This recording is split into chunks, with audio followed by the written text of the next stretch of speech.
Hello guys, hi.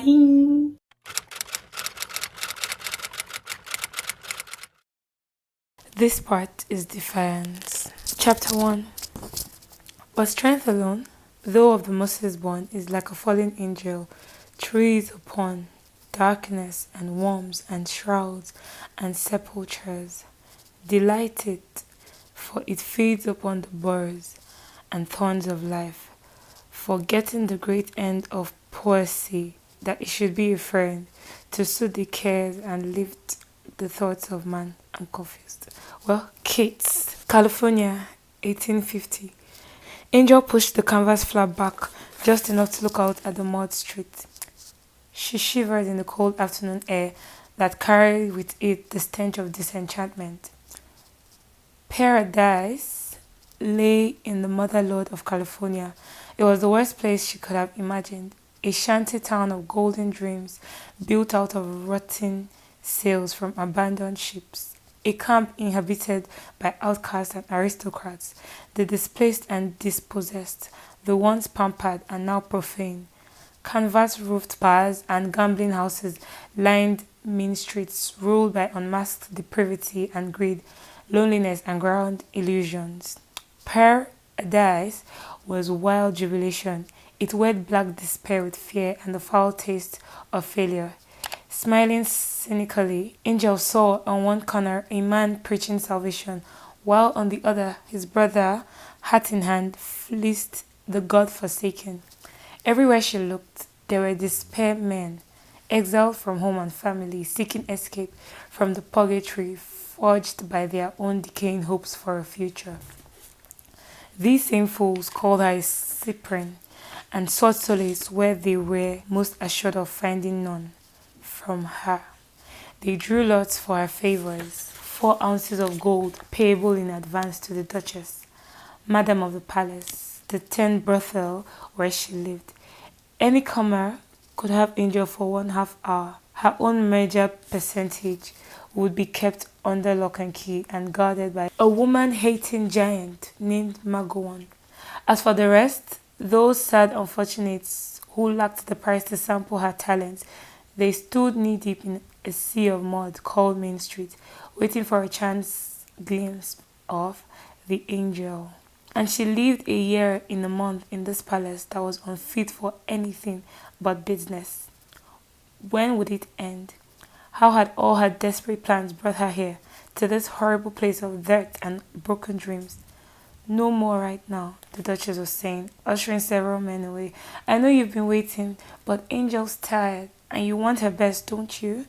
Men complained and threatened, pleaded and bargained, but the Duchess knew when Angel had reached the limit of her endurance. She needs a rest. Come back this evening. Drinks in the house.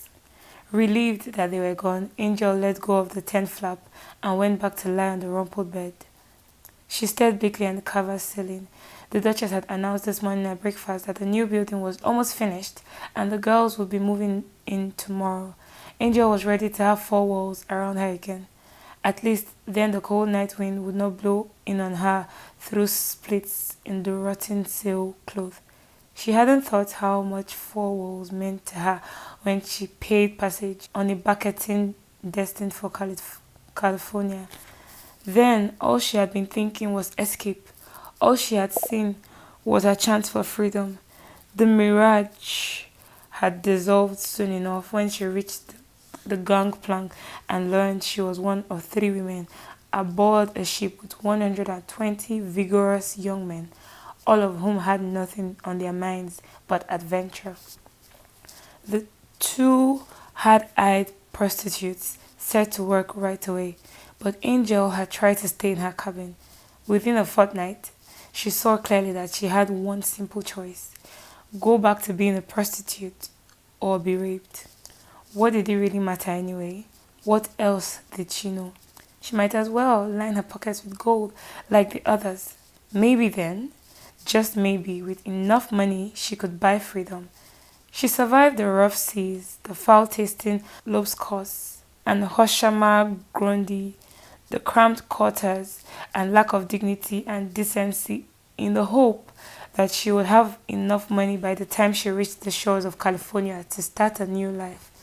Then, amid the excitement of docking, the final blow was struck. The two other prostitutes set upon her in her cabin. By the time she regained consciousness, they were ashore with all her money and every possession she owned. All that was left to her was the clothes on her back. What was worse, not even one sailor remained aboard to row her ashore.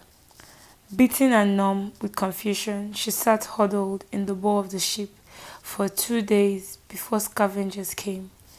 When they finished taking what they wanted from the deserted ship and her, they brought her to the dock. It was raining hard, and while they argued and divided their booty, she simply walked away. She wandered for several days, hiding her face and hair beneath a soiled blanket one of the men had given her. She was hungry, she was cold, and she was resigned.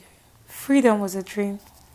She made her way by working Portsmouth Square until the Duchess, a woman well past her prime but possessed of a shrewd mind for business, found her and talked her into heading for the gold country.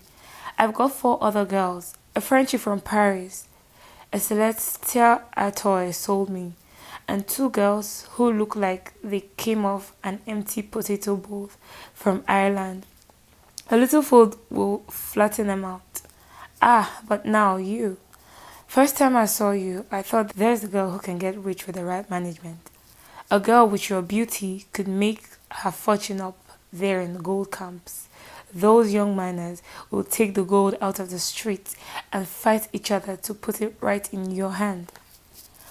On an argument that Angel would turn over 80% of her earnings, the Duchess promised to see that she was protected from bodily harm. And I'll see you have the best clothing, food, and lodgings available. Angel found the irony laughable. She had fled from Duke and fallen into the hands of Duchess. Just her luck. For all her seeming benevolence, Duchess was a greedy tyrant. Angel knew she collected bribes to fix the lots, while not a speck of that gold dust found its way into the girls' pouches. The tips left for services well rendered were divided according to the original agreement. Myling, our toy celestial slave girl, tried to hide her gold ones. And Magawan, with his cruel smile and ham-sized hands, was sent in to have a talk with her. Angel hated her life. She hated the Duchess. She hated Magawan.